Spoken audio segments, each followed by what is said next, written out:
Good afternoon.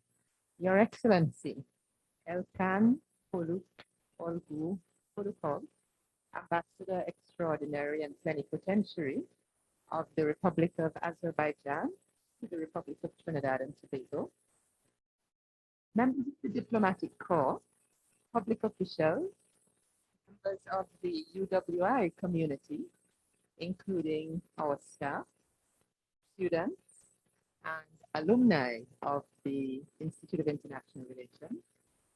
Ladies and gentlemen, good afternoon. And I should say a special good afternoon to Professor Dukharan, who is live with us in the boardroom, attending this lecture. But as most people know very well by now, my name is Jessica Byron, and as director of the U.W.I Institute of International Relations, it gives me great pleasure to welcome all of you to our diplomatic dialogue this afternoon on Azerbaijan, modern geopolitics and energy policy, which will be delivered by our distinguished guest, His Excellency Ambassador Polukhov, on my right. Ambassador, I extend a very special welcome to you as a time visitor to the Institute and to the University of Olgu. We are very honored that you kindly agreed to share your knowledge and insights with us on Azerbaijan, its history, its energy sector, and the geopolitics surrounding the Southern Caucasus. This is an exceptional opportunity for us, Ambassador. And I note that in an earlier life, you were a university professor yourself. We offer a collegial welcome from the St. Augustine campus of the University of Olgu.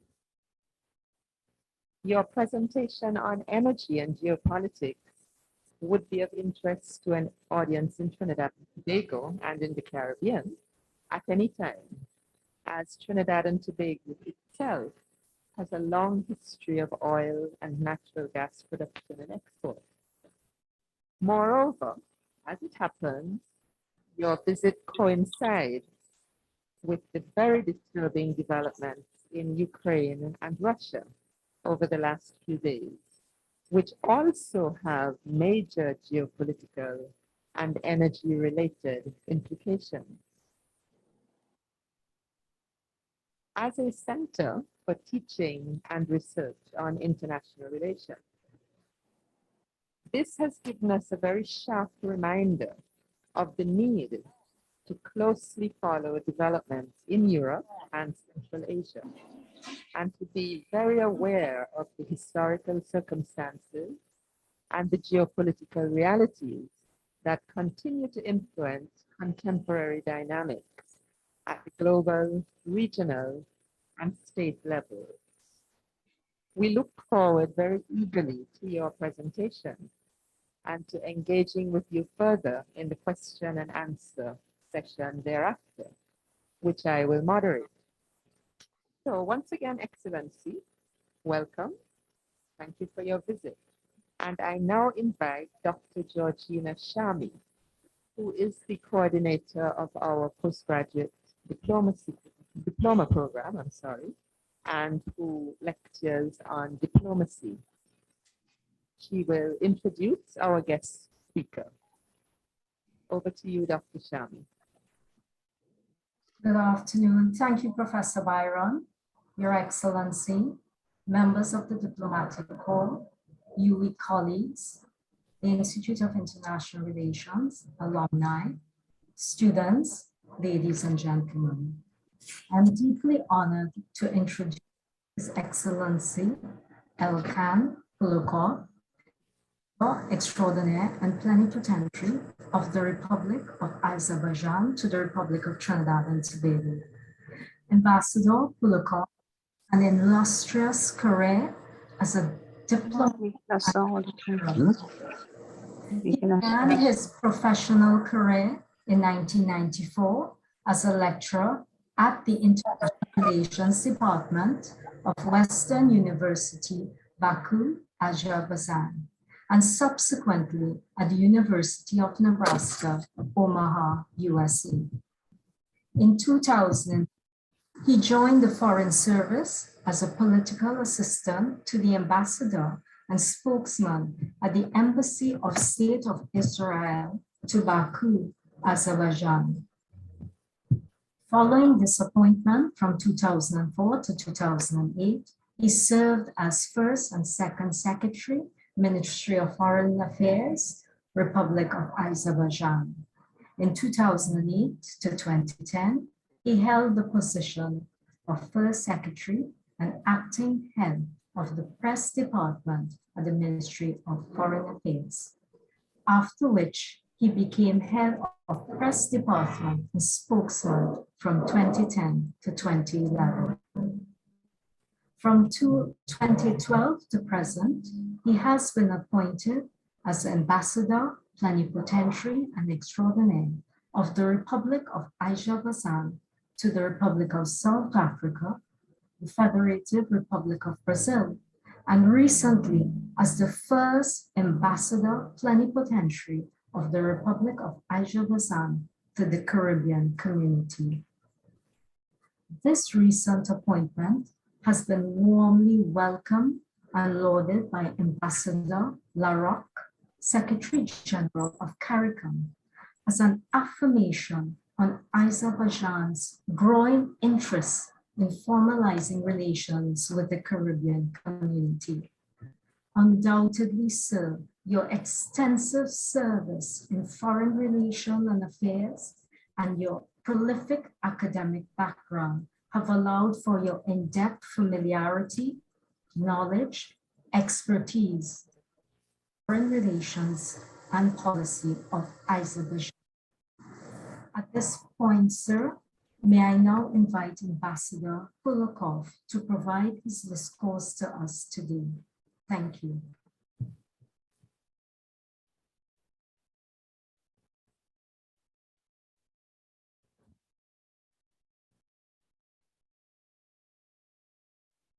Hear me? Now you can. Thank you very much, first of all, for this invitation, Professor Byron, Professor Elkhan, my former colleague, and all the guests present here. It's a great honor to be here and spoke in capacity of ambassador of Azerbaijan, but also as in capacity of former university professor. For me, it's always important to go to the new country and to meet with academic circles there, to talk to them, to hear them, and also share my idea, because academic circles form the mind of his own country. Intelligentsia, it's you. You are former future ambassadors of your countries all around the world. That's why to get your knowledge and share with you my knowledge, our knowledge is very important. That's why, again, I want to say thanks for this opportunity to be here. It's first time I am in this university, and it's first time I'm talking with such an honorable audience. I have a small presentation, not small actually, but presentation about Azerbaijan, why I decided to do it via presentation, because with all modern technologies and internet, we still don't know too much about each other. Yes, I should mention that to the best of my knowledge, it is one Azerbaijani citizen who live in Trinidad, and it's a few Trinidadians who work in Azerbaijan.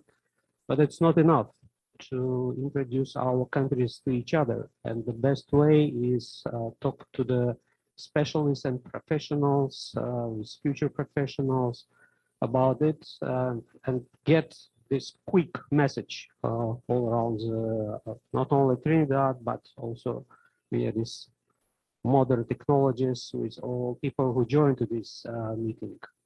If we can go to the presentation, we can start. I don't want to take too much of your time. Okay. forgive me if I will make mistake with technology. I'm still old school man who used to work with paper, but nowadays we have to cope with modern technologies. Let's look first where we are.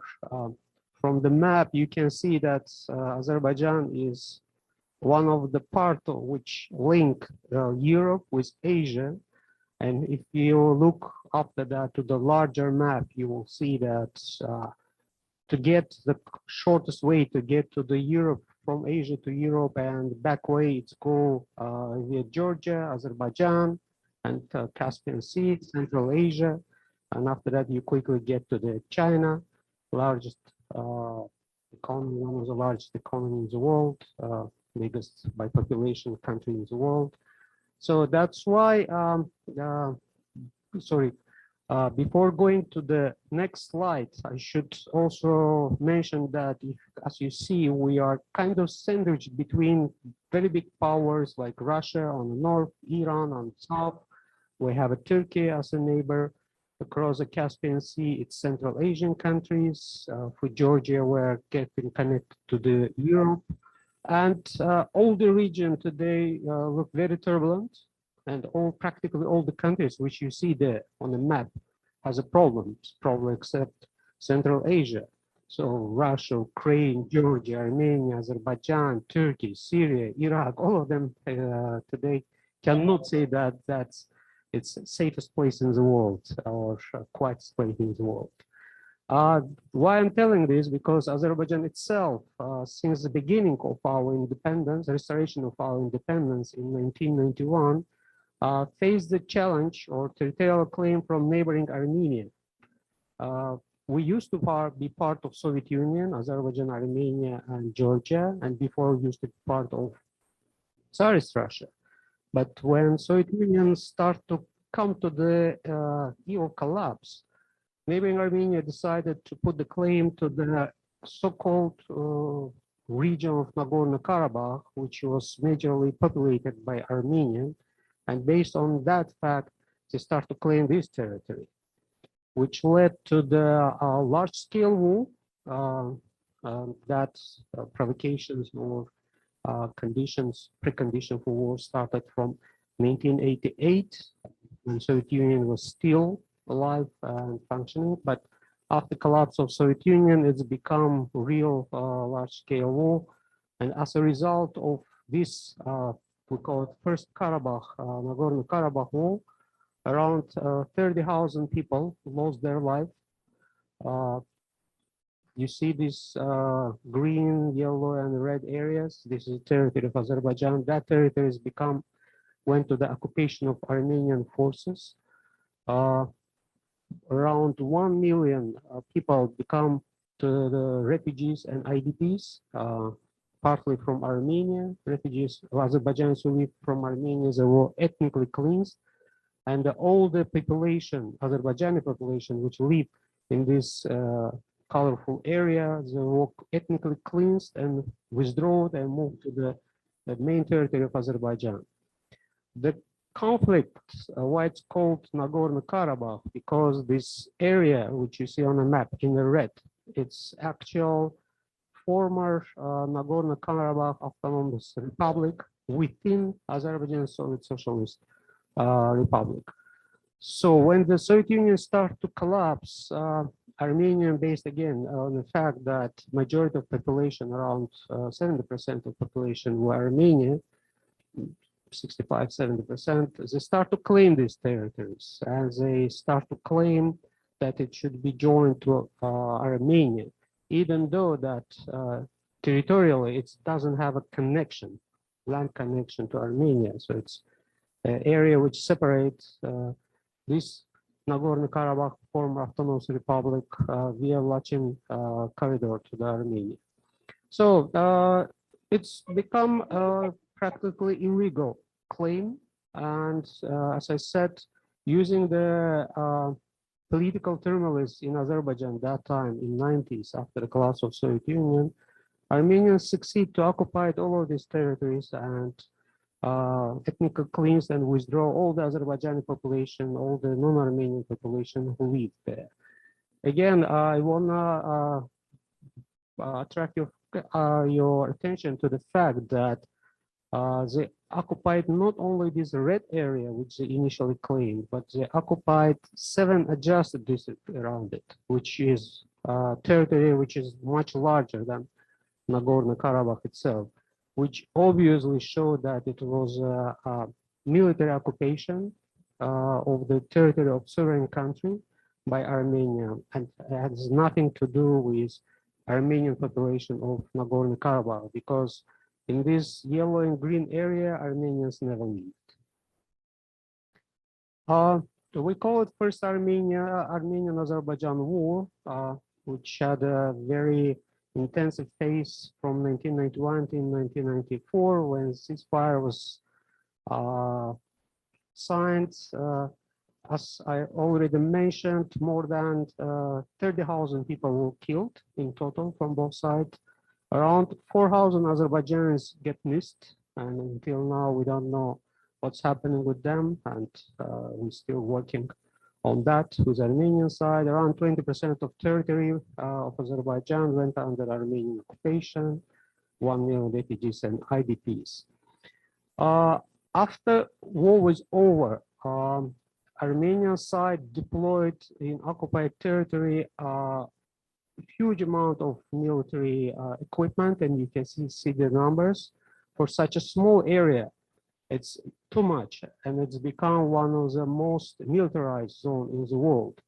And now, after the Second Karabakh War, we found out that it's not only used to be most militarized area, but also it is probably one of the most contaminated by landmines area in the world. So it's another challenges which we have now.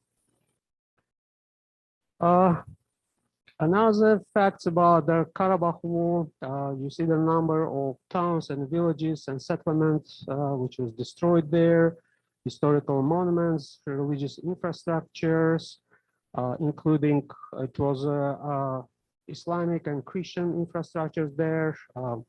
Some of them Christian infrastructure was demolished and destroyed. Islamic one practically all was destroyed. On this territory, only 2 mosques remained during the occupation, which continued until 2020.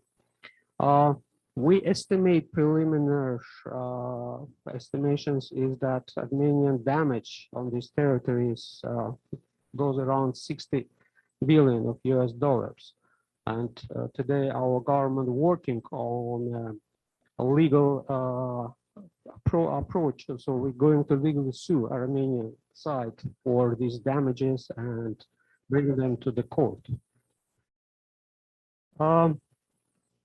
Now I need to talk also, say a few words about genocide in village of Hojali. Why I'm telling this, because in a few days, 26th of February, it will be a 3rd anniversary of this genocide. And it was a genocide which was perpetrated deliberately by Armenian militaries, and its number of facts and number of video evidences, people who still alive who went through all of these tortures and genocidal approach to them. And it is number of books and international organizations who also registered the facts of this genocide. So during the night from 25th to 26th of February, Armenian militaries, together with militaries from former Soviet, let's say, army, which was deployed there, they attacked this city. The town was not very big. It had around 3,000 population. But as you can see from the numbers, 613 persons was killed, which showed that it was brutal massacre against the civilians. It was not militaries. It was mostly civilians, and most of them was killed while trying to escape the town. Armenians informed inhabitants of the city that they are keeping the remaining corridor for them, safe passage to go to the main territory of Azerbaijan. But when the people start to move toward that corridor, they start to shoot them. And again, it's a lot of video and photo evidences. I don't want to demonstrate it here because it's really very brutal photos there. Khojaly genocides become one of the shocking side or part of this brutal war, Karabakh war. That's why in Azerbaijan, it is we launched big campaign under the name Justice for Karabakh, Khojaly, to inform the world about this brutality, about this genocide. Do not let it happen again, because even war has his own rules, and where the civilians cannot be targeted during the military attacks or during the military actions between two sides. But in this case, unfortunately, they were targeted, deliberately targeted, and civilians was killed. And you can see that number of countries, including from your region, from Latin America, recognize that brutal action as a genocide on different levels. And this campaign is still going, and it's more and more countries who join to this campaign. And I think taking into consideration current situation in our region, it's very important to talk about this genocide. Do not let conflicting parties in not only in European region, Eurasian region, but all around the world to let civilians to become victim of military actions. Yes, military action is never a good solution for any conflict, but if it's happened by some reason, civilians cannot be targeted, but unfortunately they become first victories of action because they don't know how to protect themselves, while militaries know how to do that. Talking about the resolution of conflict, since the beginning of conflict, international organizations and United Nations Security Council get involved. It was a full resolution adopted by UN Security Council in 1993, which demanded unconditional withdrawal of Armenian occupational forces from all occupied territories of Azerbaijan. But beside that, it was also United Nations General Assembly resolution, which clearly you can see from the name, from the title, it says that situation on the occupied territories of Azerbaijan. So any claims that this territory was not occupied, it's legally was proclaimed their independence, this and that, groundless and doesn't have any international or legal justification. Where we were before September 27, 2020, when Second Karabakh was started. Territory was still under the occupation, 1 million refugees, as I said, but I think that figure is not correct because 1 million refugees and IDP were ethnically cleansed when the conflict started from 1988, which means that after 30 years, taking demographic growth of population, this number probably goes to more than 1 million.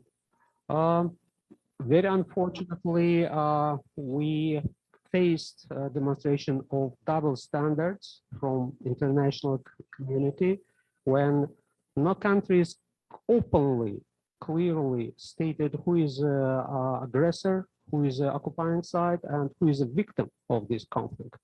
Yes, all the conflict countries in the world recognize territorial integrity of Azerbaijan, its integrity and sovereignty, its border, but when it's come to the clear and open demonstration of it, very unfortunately, we face this double standard.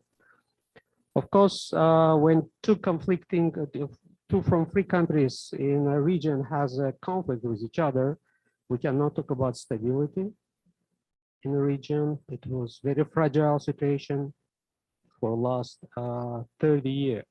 And of course, coming from this fact, future of region was unpredictable. Negotiations started, it will be next slide, under the auspice of OSCE, Organization for Security and Cooperation in Europe. But unfortunately, for the last 30 years, it was no single progress in this process, very unfortunately. When Armenian side just pretend that they're sitting around a negotiation table and talking about a possible resolution, but without demonstrating any readiness or willingness to really find a solution and restore territorial integrity of Azerbaijan.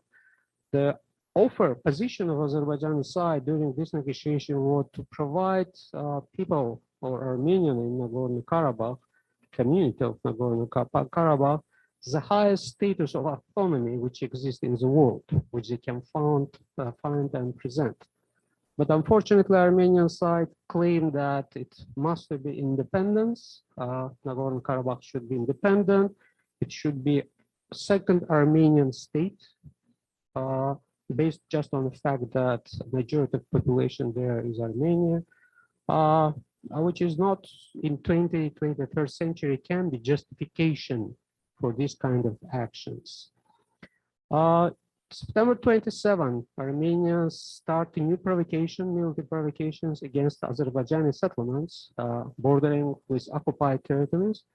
And as a response to that, Azerbaijani army started military action, responded to that, and within 44 days, we liberated most of the occupied territories, and conflict ended November 9, 2020. So it was a 44-day, but very intensive military actions when Azerbaijani army quickly liberated lands which were again captured by Armenians from 1991 till 1994. Peace deal was mediated by Russia, November 9, and leaders of Azerbaijan, Armenia, and Russia signed this joint statement, which ended Karabakh War. When we talk about implementation of full resolution of UN Security Council, we saw that during the 30 years, nobody insisted that this full resolution should be implemented. So Azerbaijan side was forced to do it itself. And we also were guided by Article 51 of UN Charter, right, for self-protection of sovereign state. So Azerbaijan, when the war ended, they didn't have any claim or enter to the territory of Armenia. We just liberated our territories. War were only on the territory of Azerbaijan, and it's not moved even 1 centimeter on the territory of Armenia. So it was no conflict when Azerbaijan side had any plans to occupy territory of Armenia, even though that historically most of the part of current Armenia, Syrian Armenia, used to be part of Azerbaijan, and even capital Yerevan was donated by Azerbaijan to the Armenia or given as a gift so they can have the capital there. Some Armenian circles trying to manipulate and claim that that war was religious, which definitely it's clearly false information, and it's just attempt to justify annexation of territory of sovereign country. Unfortunately, this war not ended without casualties from civilians. More than 100 civilians, kids, women, elders were killed from Azerbaijani side, 500 wounded. Around 2,900 Azerbaijani soldiers lost their life. More than 4,000 Armenian militaries also lost their life in this war. After liberation of our lands, Azerbaijan guaranteed to the citizens of Armenian region who live in Nagorno-Karabakh equal right in accordance with constitution of our country, because we see them as our own citizens. and we do not fight with our own citizens. And to show that we do not have any ethnic conflict between Armenians and Azerbaijan, we always demonstrate the fact that during this 30-year occupation, more than 30,000 Armenians, citizens of Azerbaijan, live outside of occupied territories. But not even a single Azerbaijani live on the territory of Armenia or these occupied territories from Armenian side. End of the conflict and its implication to the region. We can say that now Azerbaijani side, with mediation of international bodies, with mediation of Russia, putting its effort to restore communications, because the border between Armenia and Azerbaijan were closed. It was no any communication. All the communication links was destroyed and demolished during the occupation. So Azerbaijan now, within 1 year, we built one international airport on liberated lands. Second one is under construction. It's already one settlement which will build, so-called smart villages. We are building the roads. We are attracting the investments to the area. We are trying to bring the attention of international community to let them come and help us for easier integration into Euro-Atlantic structures. The region become much safer when the conflict is over. Yes, it's still a lot of challenges. It's still a lot of problems there. We have to find a way how Azerbaijani and Armenian community can find common language after the 30 year of language of hatred and the memory. Unfortunately, the memory of past is still there, and it's still fresh wounds in the heart of the people. But we have to look to the future. We have to concentrate on that. That's why we're trying to attract international community with their technologies to this liberated land to help us to restore and build practically from the scratch new area within Azerbaijan. And we still continue our political negotiation with Armenia to come to the peace agreement and final political solution and start to clearly mark our borders to start the limitation and demarcation between two countries. Very unfortunately, during the conflicts, Armenian militaries use civilian cities or civilian targets on Azerbaijani side as a place to shell or bomb them with the rockets from territory of Armenia and from occupied territory of Azerbaijan, and you can see that how it's happened. It was bombs which were launched to Baku, to Ganja, other big cities of Azerbaijan, and it was no military targets there, just civilian areas was targeted by Armenian military, very unfortunately. Now let's move to the economic side. This is a little bit old figures, which show that, clearly demonstrate that economically Azerbaijan is one of the, not one of the, its biggest economy among the three Republic of South Caucasus, and we are leading from economic point. And this leadership come under the very hard work of leader of our country, former President Heydar Aliyev, and now Ilham Aliyev, new president, or not new president, president who succeed or elected after the Heydar Aliyev, and who lead the country for the last 15 years. So we economically become strongest power in the region. Politically, we become one of the stable country in the region. And we demonstrate to the world that Azerbaijan is very stable economic and political partner who had an equal approach to every country in the world, and also require the same approach to itself when it's come to the negotiation. Talking about energy policy, I know that United States and Trinidad claim that they're one of the first who start mechanical excavation of oil, but historical facts show that Azerbaijan was first, and we're not arguing, but We're just showing the facts, how it's happened and when it's happened.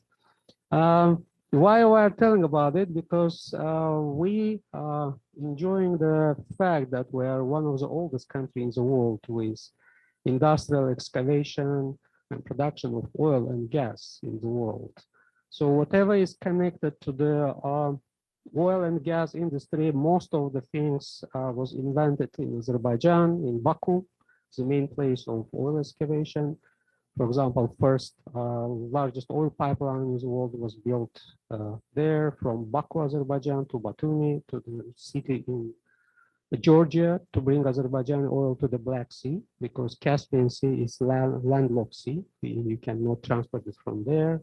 First oil tanker was built there. First offshore oil well was drilled also there.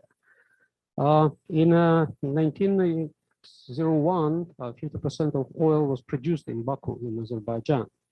And during the Second World War, 70% of oil, Azerbaijan at that time was part of Soviet Union. 70% of oil of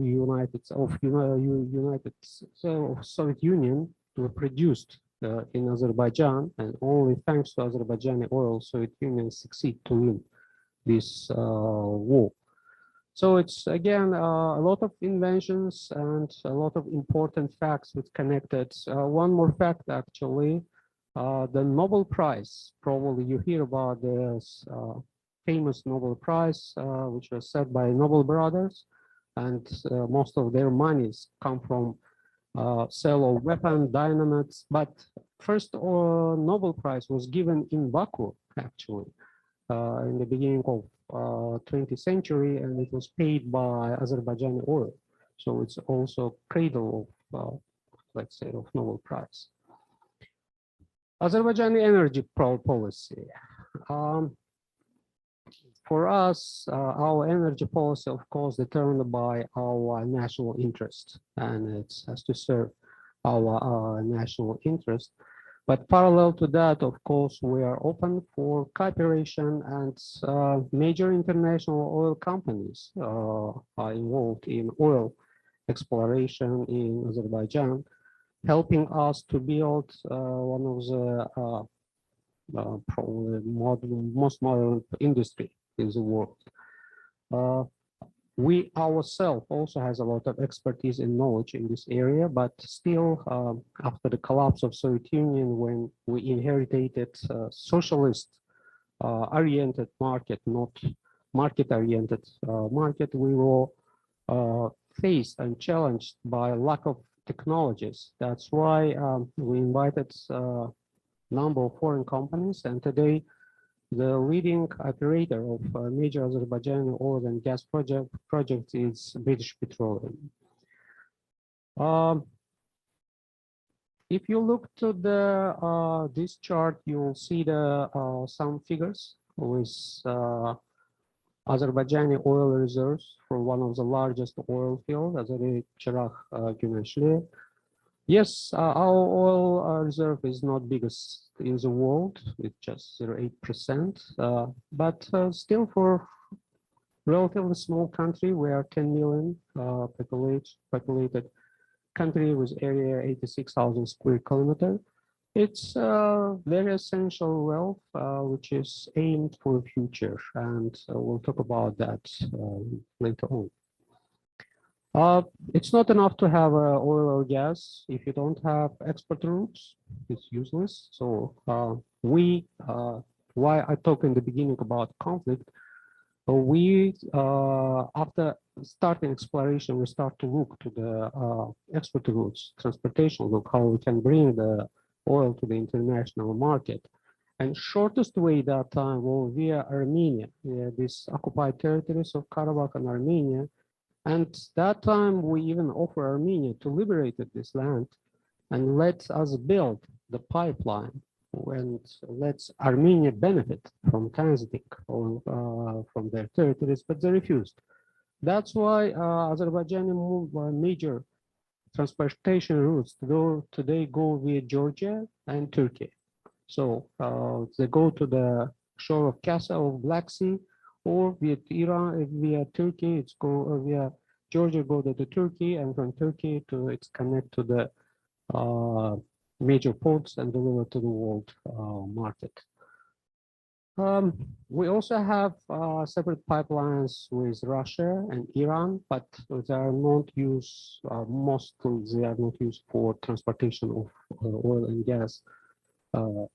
That's why we are using Baku-Tbilisi-Ceyhan, it's port in Turkey as a main transportation route. In this map, you can also see the perspective and existing oil and gas, mostly oil pipelines. And as you see, again, in this map, we were forced, because of position of Armenian leadership, to build it around Armenia. If you look to the map, logically, it should go via Armenia and go directly to the Turkey. It will be much cheaper and much quicker. But again, unfortunately, position of Armenia didn't let it happen. Today, we also concentrated on gas reserves of country because it's another perspective area. You can see the proven reserves of country. It's quite large. We are now one of the supplier of gas to the European Union, to the European market, and which make us a very important player on energy market of Europe. This is some figures about one of the largest gas field in Azerbaijan. It's Shah Deniz. It has the first phase when we concentrated mostly on exploration and delivery to the surrounding countries. But now we accomplished second phase, and Shah Deniz 2, so-called. And now Azerbaijani gas flow to the Europe, and we very recently, European Union, on eve of this tension between Russia and Ukraine, they even start negotiate with Azerbaijan and ask us to increase delivery of gas to the European Union, which we did for them. Again, transportation routes from Azerbaijan, we always prefer to diversify, to not keep all the eggs in the same basket. So that's why we have a North Iranian marshroute, west through the Georgia and Turkey, and from Turkey it's go via to the Italy and other European countries. And all of these marshroutes or routes are very effectively used. You can see from this map how it's look like, this major gas transportation route. It starts from Azerbaijan, again, go around Armenia. It was because it was built before we liberated the occupied lands. And it's go via Georgia to the Turkey, and from Turkey it's go to the European countries where it has its own market and has its own buyers. But again, if not position of Armenia, that route could be much shorter, and Armenia could enjoy to date getting money from transit from their territory. Few words about State Oil Fund of Azerbaijan. In 1999, government of Azerbaijan, president of Azerbaijan, Hayr Aliyev, made a decision that we have to accumulate revenue from oil and gas project for future generation of Azerbaijan. That's why State Oil Fund was created. This is one of the youngest oil funds in the world, and most of the revenues from the oil business go there. And today we have there approximately 43 billion US dollars of money, and which we keep in different assets. We do not keep it only as money. You can see that partly it's invested in gold, real estate. So we use this money to buy property in different countries and rent them, equities, also used for in different money markets. For by law, we cannot use money from these funds for any projects unless if it's critical or had a purpose, for example, to lead education. Even during the war with Armenia, where and war is not cheap game, I would say, we didn't touch even 1 penny from the funds, and all money came only from the budget of Azerbaijan. That's why, because law do not allow to use it, and this money is for future generation. And we are concentrating, and now we are, even during the pandemic, money was not moved from this fund, even 1 penny, to the any needs. So budgets of country were forced to cope itself with all the challenges and problems, and money is there. Some figures about our oil fund, we call it SOFAS. You can see how money was used for which purposes and why. It's most figures is in Azerbaijani manats, and if you want to rate, it's $1, it's 1.7 manats. So this is how this money can be used, where it can be used, and revenue from these projects where it's used, it's also go, if we get, of course, revenue back to the fund. Once more, let's look to the map of the region, and you see the major transportation, railway, gas pipeline, oil pipeline, car roads, and everything go around Armenia. Everything go around Armenia, avoiding Armenia just because of 30 years of policy of hatred, policy of occupation of territory of Azerbaijan. That's why today Armenia is one of the poorest countries in the region. Before war between Armenia and Azerbaijan started, population of Armenia was around 3.5 million, and population of Azerbaijan was around 7 million. Today, population of Azerbaijan is around 10 million, while population of Azerbaijan, Armenia, according to their own statistics, is 2.5 million. But in reality, it's less than 2 million because of the huge immigration, frustration of population with policy of country, with corruption, with uncertainty, lack of security, lack of potential, lack of vision for the future of their own country. Just small example, during the 30-year occupation of 20% of Azerbaijani territory, Armenian side didn't build even a single building there. What they did, they just looted all the natural resources. They demolished, practically demolished, bring to the zero ground the houses, pipelines, railways, other infrastructures, and make a desert. One of the largest city of NagornoKarabakh, Aghdam, formerly populated by Azerbaijanis, with population of 50,000 people. Now it's look like complete desert, and some journalists even call it Hiroshima of the Caucasus, very unfortunately. The objectives of our energy policy, keep the neighbor satisfied. So we never ignore the needs or concerns of our neighbors like Russia or Iran. Become more important player on European energy market, and we're already there. We already play this role. Always had alternatives, never stuck to the only one market. So to have a potential to always maneuver. Of course, manage relation with our ally in the region, Turkey. The relation with Turkey is very close. We had expression that Turkey and Azerbaijan, it's one nation and two states.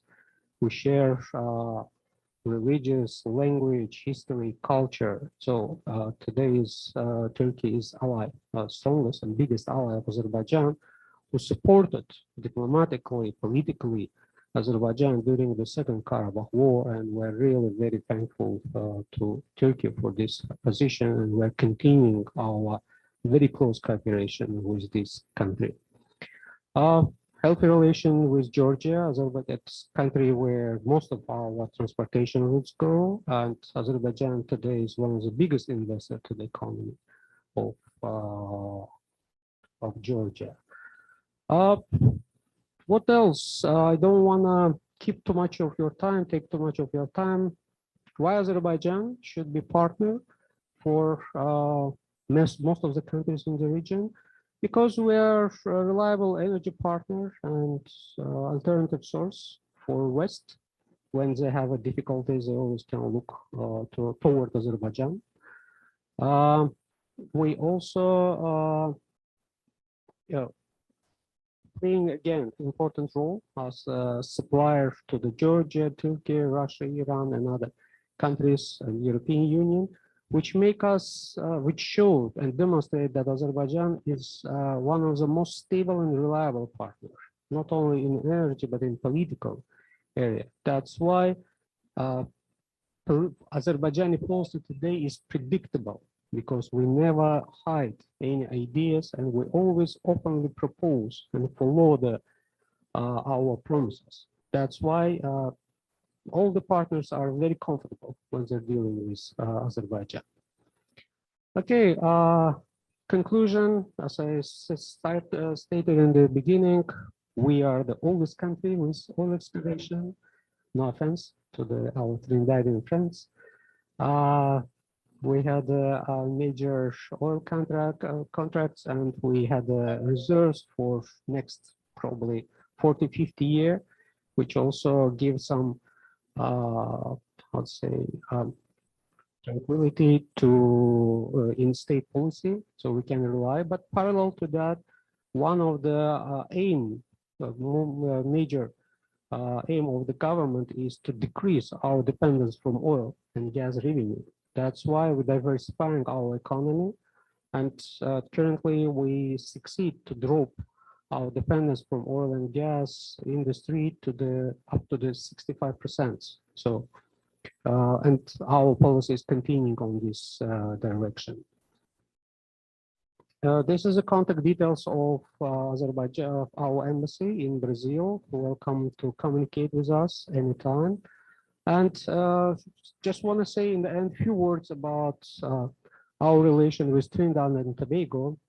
The region, Caribbean region in general, is very new for us. As I mentioned in the beginning, we restored our independence in 1991, which means that we ourselves is a very young country. It's just 31-year-old independence history, in modern world. But our major goal is to be more visible on international arena, to demonstrate our position and get the partners. Today, Azerbaijan, with again short history and relatively small size, we were elected as the chairs to the non-aligned movement, second largest international organization in the world after United Nations. And Trinidad and Tobago is also a member of this organization, where we demonstrate our active position to protect the ideas or deliver the ideas of developing countries, third world to the bigger countries. And one of the let's say, examples which demonstrate how Azerbaijan put itself, was our position during the COVID crisis, when our president openly in United Nations and in non-aligned movement stated that it's double standard approach on distribution of COVID vaccines to the third countries, when some European or other big countries made a reserve more than enough for themselves, but not opening the door for other countries to get access to these vaccines to protect their own population. And it's not only this, we also openly talk about our ecology concerns. We talk also about openly talk about cyber crimes, inequality, double standards, which again demonstrate that Azerbaijan is a reliable partner. Azerbaijan is a country which cares not only about his own needs, but also needs of other countries. And one of the opportunities which exist for Trinidadians to become more closer to Azerbaijan is a scholarship project, which we every year provide to the country state members of non-aligned movement, when students who want to get bachelor, master, or PhD degree can go to Azerbaijan, apply to this project. This project is go via respective ministries of foreign affairs of the countries. So if you have interest, you can communicate with your Minister of Foreign Affairs to get more information about this project.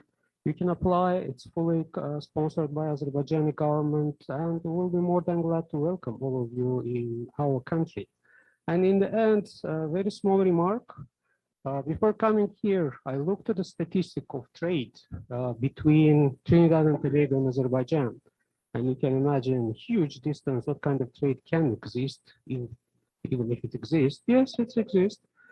We have a small trade in total, probably around 300,000 US dollar, but it's there. And very interestingly, I found out that part of the products which we export from Trinidad and Tobago, it's related to the art.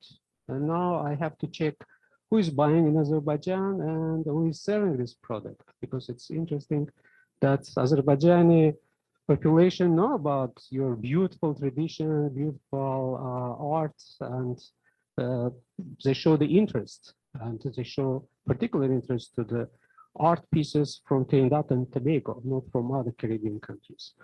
This is all what I have for today. We'll be more than glad to get your questions, and if I would be able to answer to all of them. Thank you.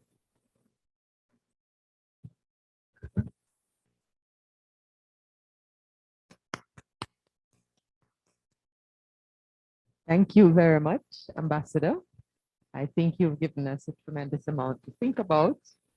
And there are some questions. There are quite a few questions. And so if it is okay with you, what I would do is give one or two at a time. Yes. And Go okay. And I must thank the audience for their lively interest and the number of questions that they have been sending.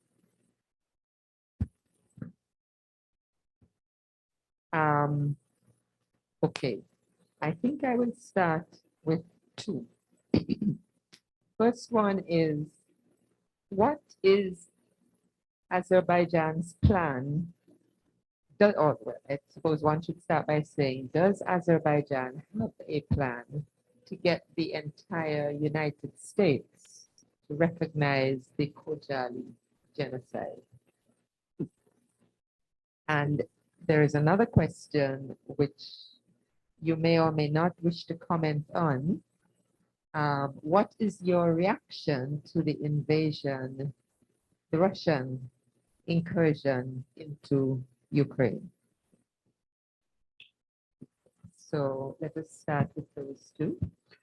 Okay, thank you very much. It would be strange if you would not ask about the current situation and our area between Ukraine and Russia.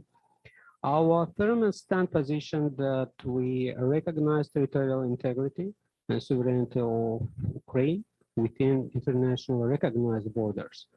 That's why we do not recognize any changes, because we as a country itself suffered from this kind of situation.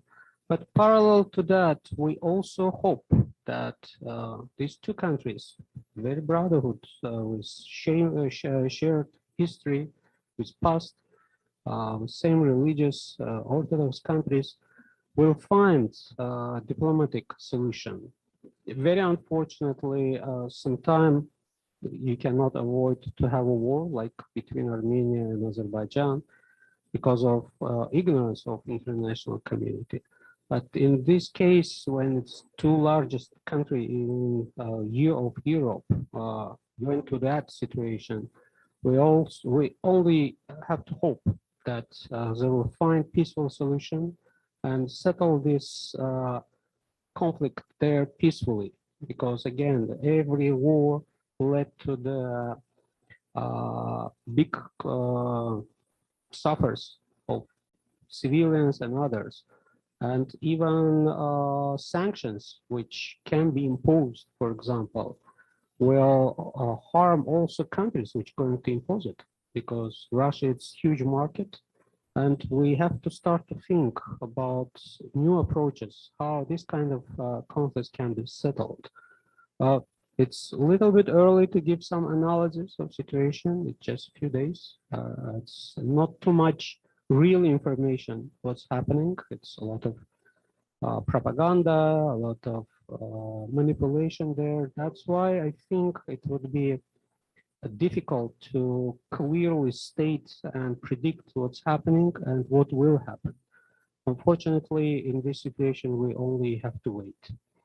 Coming to the issue of Khojaly, we are aiming not only get recognition in all United States, but also through the United Nations to get recognition of this genocide. And again, as I said, what stay behind all this campaign is to not let this kind of things happen again. In 21st century, this kind of tragedy should be discussed, should be recognized. So do not let to have even idea to repeat it in any part of the world.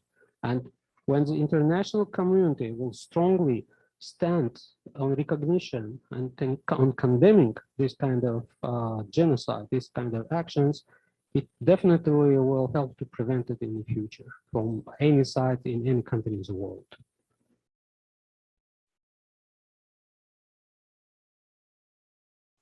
Ambassador.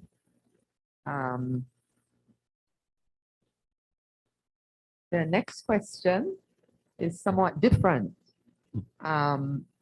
What are your thoughts on the European Union and the World Bank Administrative Agreement for the Azerbaijan Rapid Technical Assistance Facility? Okay, thank you very much for this interesting question.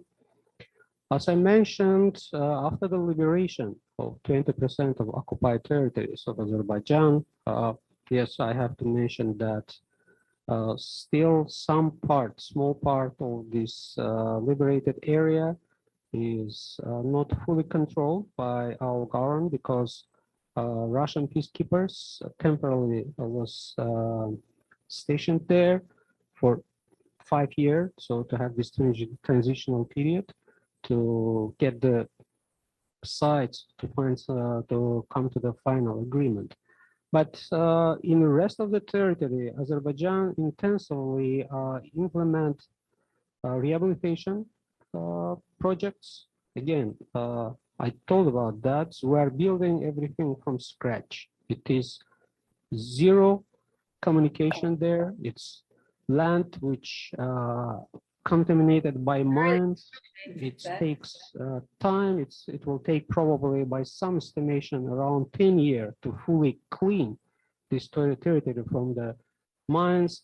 Since October 10 of 2020, more than 33 civilians were killed by mines on that territories. More than 80 civilians was wounded, and among killed people, it was journalists who also worked there, people who tried to bring information about it.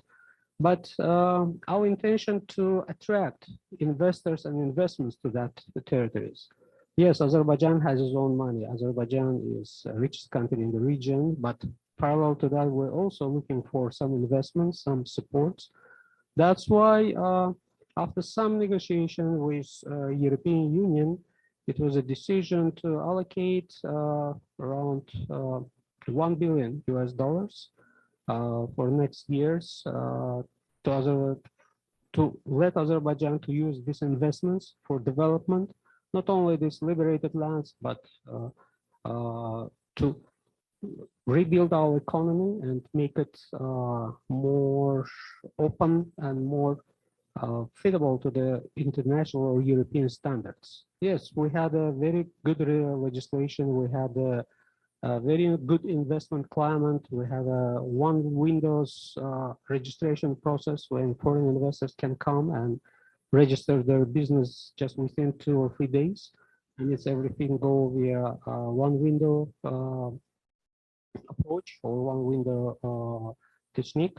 But parallel to that, again, we need technological investment, we need a financial investment, and we need support of international community, and we hope that we will get it. Thank you for that, Ambassador. The next two questions have to do with genocides and the targeting of civilians. One question asks if there was any reaction or involvement by the International Criminal Court to the intentional targeting of civilians by Armenian forces. And the other question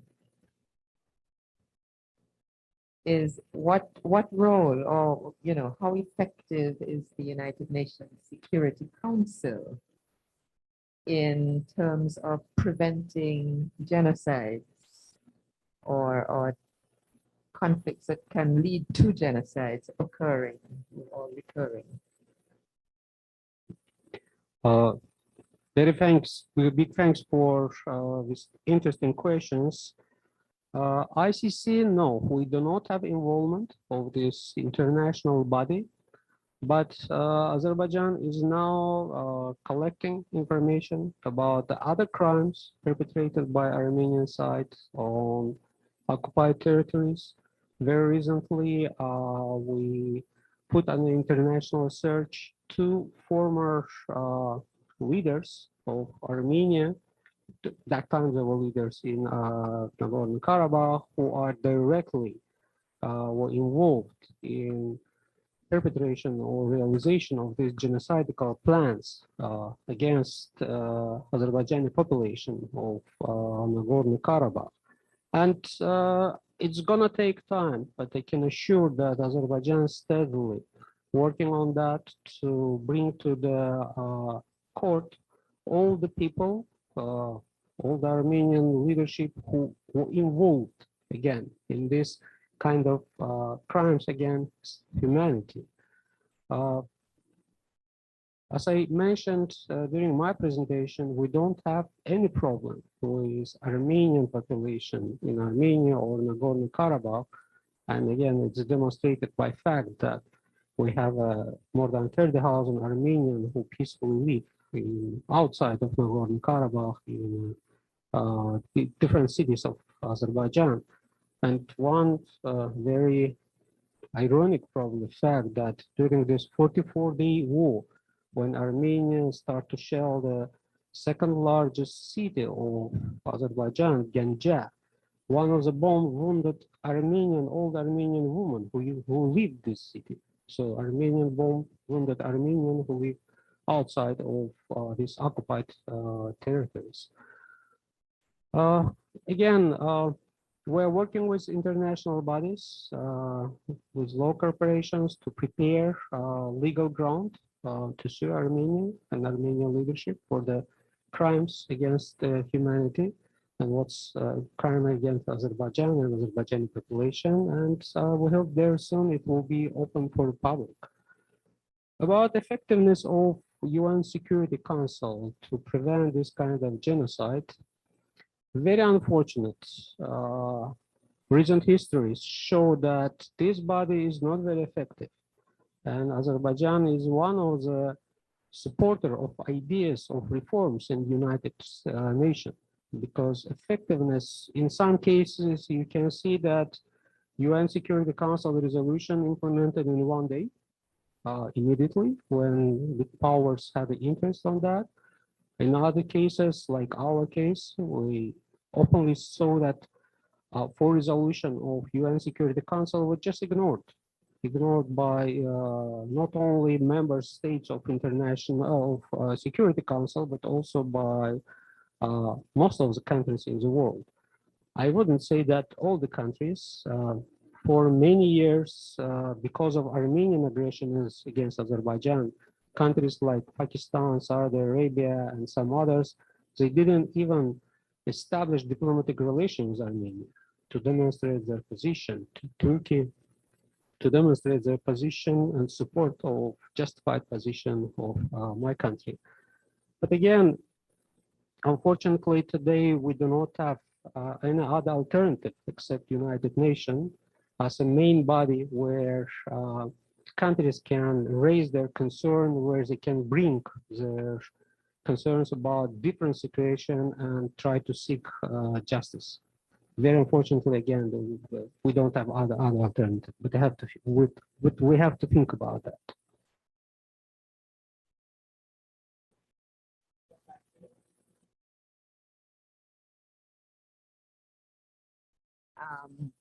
Yes, there are two other questions. I think the last two questions which have some bearing on the Russia-Ukraine situation. One person asks if the closer integration of Azerbaijan into Euro-Atlantic structures might be seen as provocative by the Russian Federation.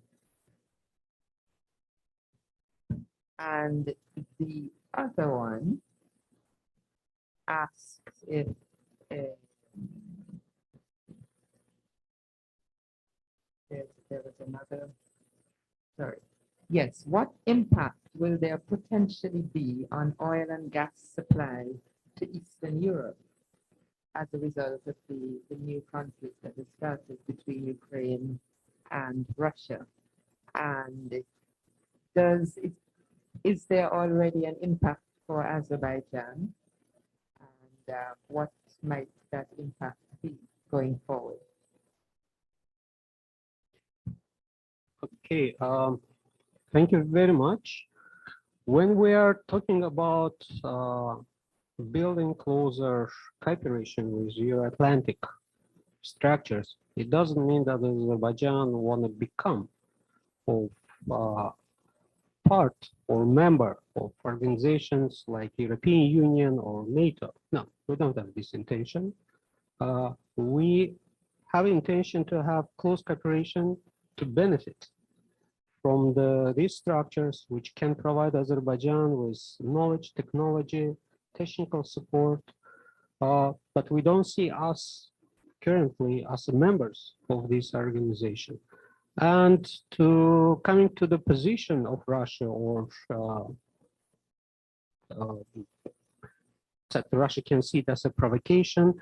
No, we don't also think about that, because just 2 days ago, Azerbaijan and Russia, the presidents of the countries, signed declaration which bring the relation between countries to the ally level of allies, which clearly demonstrate that we do not see each other as even competitors. Today, moving to the second question, our gas supply to the Europe cannot compete with volume which Russia do. It can by somehow supplement or go along with as an alternative, but we cannot replace it. The volume of Azerbaijani supplies to the European market, it's not so big. That's why it's also not the area where we clearly compete with Russia or can compete with Russia. But that tension, probably it sounds a little bit cynic, most probably will lead to the increase of price of energy in European and the world market. And as a oil country, of course, Azerbaijan will benefit from this. Again, it sounds cynic, but it doesn't depend from us. It's not a situation when Azerbaijan intentionally created that situation and can get benefit from it. But as one of the player in the world oil market, Azerbaijan will continue, oil and gas market, Azerbaijan will continue playing his role and will continue to fulfill obligations which we have in front of our partners on the international market. Ambassador. And now, last questions I have focus much more on Trinidad's relationship with Azerbaijan. I see you smile. Yes. Given the similar economic profiles of Trinidad and Tobago and Azerbaijan, what do you see as the opportunities for expanding economic cooperation, especially with the existence of your country's special development fund? That's the first one. Mhm. Should I answer? Okay. And if you, let me add one more to that. Okay.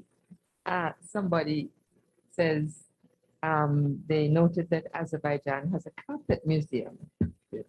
and no doubt has great skill in carpet making. Now, what do you see as the opportunities for investing in cultural diplomacy, cultural expositions, and the development of investments that are based on these avenues?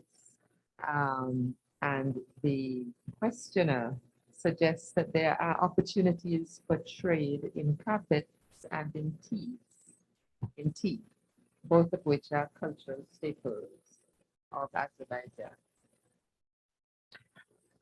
Very interesting and good questions. Coming to the Trinidad, Tobago and Azerbaijan economic relations, of course, it's a lot of opportunities. As I said, it's very small trade between two countries. Yes, it's dictated by a number of reasons: distance, size of the markets from both sides. Not too many areas where we can correlate, but definitely it's big interest from Azerbaijani side, because access to the Trinidadian market immediately open us a market to the all Caribbean market, the CARICOM, and it's using taking into consideration fact that Trinidad and Tobago has deep ports in area, very good infrastructure. It can be developed, definitely used by Azerbaijan to start to look to these new markets, to bring Azerbaijani products and be more visible on your market and markets of your neighbors. Parallel to that, we also are exporting from Latin American region products like meat, sugarcane, soybean, and some other chemical components. So I think another step which we have to do, both sides have to do, is sit and analyze. And this is one of the reasons why I'm here. Yesterday, I had a meeting in your Minister of Foreign Affairs where we talked about these ideas that we have to bring together specialists who can analyze the market of both countries to find the common spaces, areas where we can definitely start to look for mutually beneficial projects. It can be investments. As I said, our oil fund invest in assets, not only assets, also we're buying properties in other countries. So if Trinidad and Tobago can offer something, it can be considered from our side. Similarly, if Trinidadians want to see or invest in Azerbaijan, very recently we opened so-called ALAT free zone, economic zone, which is a zone where any foreign company who come with modern technologies can come settle without paying even single penny of taxes to develop their industry, to develop their production for sale, export-oriented, so it can be attractive for investors from Trinidad and Tobago. It can look this opportunity because Azerbaijan is on the crossroad of great markets from Russia to Iran, from Europe to the Central Asia and China. A few years ago, we finalized a railway project which connected Turkey via Georgia with Azerbaijan and through the Caspian Sea, Central Asia, and China. And today, the products which produced in Latin America, in Caribbean area especially, or Brazil, instead of going through the ocean around the African Horn to the east of the China and from there delivered to the old country, can easily go to the any ports in Turkey. From there can be loaded to the railways, and through the railway can be delivered to the western part of the China or big market like Central Asia with around 80 million, 60, 80, 70, 80 million population. So it's a lot of ideas which can be discussed using existing potentials and existing opportunities, but also can think about the future potential development. Coming to the cultural diplomacy, yes, Azerbaijan is a place of one of the most beautiful carpets in the world. Even carpets which some carpets which well known in world market as a Persian carpets. They're produced by Azerbaijanis who live in Iran. It's very big, second largest ethnic population of Iran after Farsis, and carpets like Tabriz, Khoy, and others, they're traditionally produced by Azerbaijanis there. But Azerbaijan, I'm talking now about independent Azerbaijan, has its own carpet traditions. We have one of the probably largest carpet museums with very rich reserves there, very rich exposition there. What we do as an embassy, we're organizing photo exhibition, carpet photo exhibition in different countries where we're accredited, mostly in Brazil. But we'll be more than happy to discuss this potential opportunity with local authorities, with your Minister of Culture or some exhibition halls where we can bring this, at least in the beginning, photo exhibition. And after that, maybe we can think about carpets themselves. But Azerbaijani carpet is not cheap because they're natural. They're made from natural colors and they handmade. That's why you can go to any store and they will claim that it's handmade, but in 99% cases it's machine made. While Azerbaijani carpets are handmade, and that's why we don't have big volume which we can supply to whole world. But we can definitely look to this opportunity, even though that it's a little bit strange for me with your climate, why you need the carpets. We have a winter, that's why this art was created to keep people warm. Now it's become piece of the art, but previously, and even now, it's used to keep your house warm and natural. But again, if it's some interest, we're definitely ready to cooperate. Same with tea. We're not big country. That's why supply of tea, it's sometimes not enough for ourselves. Yes, we're supplying tea to some countries, we're selling tea to some countries. We predominantly tea drinker culture, even though that we're surrounded by coffee drinkers, Iran, Turkey, Georgia, Armenia, even Russia, mostly prefer to drink coffee, but Azerbaijan is strong. In Azerbaijan, it's strong tradition of consuming tea. Can be area where we can start to look if market will be positive on that. That's why, as I said, we need to sit and talk with specialists to analyze market of both countries, what we can offer to each other. Can I impose on your patience the two last questions? That's why I'm here. Thanks. And I must say, I think carpet photo exhibition is a wonderful idea. And it'd be a good way to start. Yeah, now the next question is really about Azerbaijan's low carbon development, sustainable infrastructure. Now, in Trinidad and Tobago, there is much consideration being given to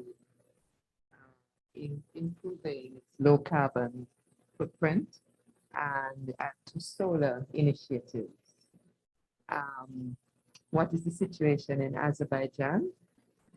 And is this a possible area for future cooperation between the two countries?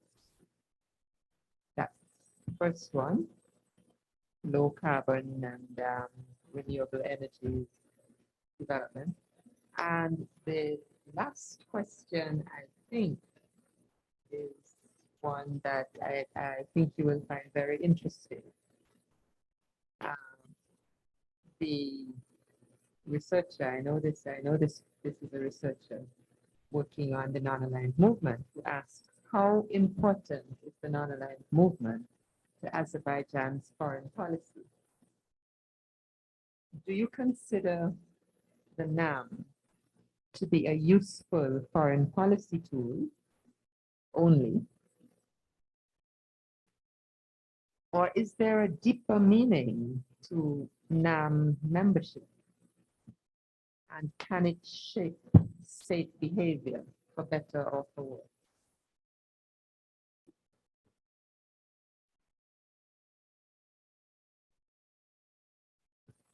Okay, thanks again for this challenging question, last one especially. Coming to the low carbon or renewable energy policy, yes, Azerbaijan, this is a part of our national development policy. Azerbaijan has a agency, special agency, which specialized under the Minister of Energy, which specialized on development of renewable energy projects from wind, from solars. We believe that the future is not behind, not with carbon energy, not with oil and gas, but with renewable energy. That's why one of the aim of country to build green and ecologically safe economy on these liberated lands. It's easy because again, we're building everything from scratch, and the economy and settlements there will be ecologically friendly, and it's already demonstrated. We already demonstrate by implementing their different projects aimed to bring renewable energy there. In some areas, it will be energy received from the wind turbines. Some it will be solar panels. And this is an area where definitely we are ready to learn from foreign, let's say, experts. And if Trinidad and Tobago has some expertise in this area, we'll be more than glad to hear them, to listen, to hear their ideas, because again, with your nature, it's very natural to concentrate on renewable energy. You are having, I don't know, probably more than 300 sunny days per year, even though that for last 3 days since I'm here, it's only rain and no sun. but I prefer to trust the statistic that we have a lot of sunny days here. And energy from winds and other alternative sources, yes, definitely it's an area where we are ready to cooperate and we are open for that. Coming to the role of NAM, as I mentioned, this is the second largest international organization, and its structure allows to all member countries to come with their concern and to be received and heard there. Unlike UN Security Council, where we had the countries with the right of veto, NAM give more opportunities to countries to come and discuss there. And through this organization, even to send a message to the other international organization and can be heard. Otherwise, when you do not have alternative, it can be, we can go to the question of effectiveness of United Nations Security Council. That's why today NAM is a very strong tool in diplomacy, of every member countries. And again, it's very good platform or arena where third countries can raise their concerns and can be heard. And we think that the role of NAM should be strengthened, it should grow. It cannot, of course, replace the state structure. It's not created initially for that, and it's continuous role based on the principles which lay on the base of creation of this organization.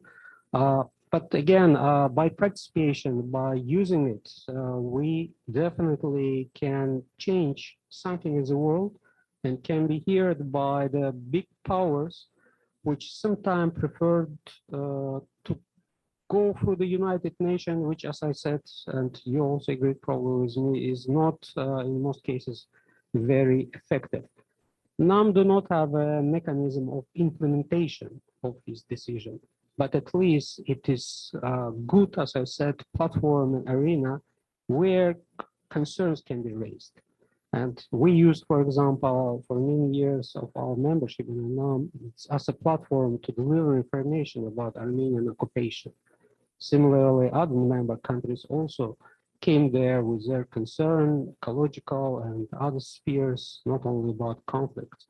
That's why, again, we believe that this organization should continue to work and it should become even more important and effective tool.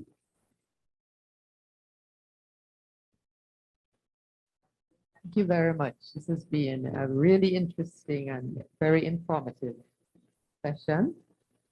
And speaking for myself, I have thoroughly enjoyed it and I've learned quite a bit from your presentation today. But I'm going to ask someone else to deliver a much more effective vote of thanks than I could possibly do. And so I invite Mr. Khalif Biza, one of our master's students, to say thank you on behalf of our community. Khalif, are you there? Yes, I'm here. Can you hear me? Loud and clear. Okay, great. Good afternoon to Professor Byron, His Excellency, Ambassador Polukhov, all Institute of International Relations and wider U.W.I staff and students and members of the public. On behalf of the IIR student body, I would like to give a special thank you to His Excellency Ambassador Polukhov for taking the time to share his expertise through a very interesting presentation on modern geopolitics and energy policy in Azerbaijan, and also for skillfully answering our questions, especially on the Russia-Ukraine crisis, which is dynamic and unfolding right now. I also want to thank the Institute for organizing this diplomatic dialogue for the benefit of the students. It has been very beneficial and very insightful. And finally, I want to thank all participants for attending and enriching the discussion with insightful questions. Thank you very much.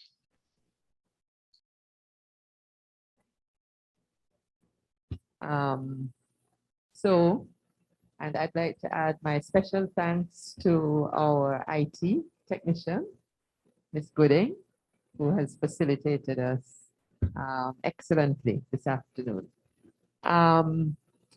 Friends, this is the way we bring an end to today's session. So once again, Ambassador Polukhov, thank you for visiting the Institute. And thanks to everyone.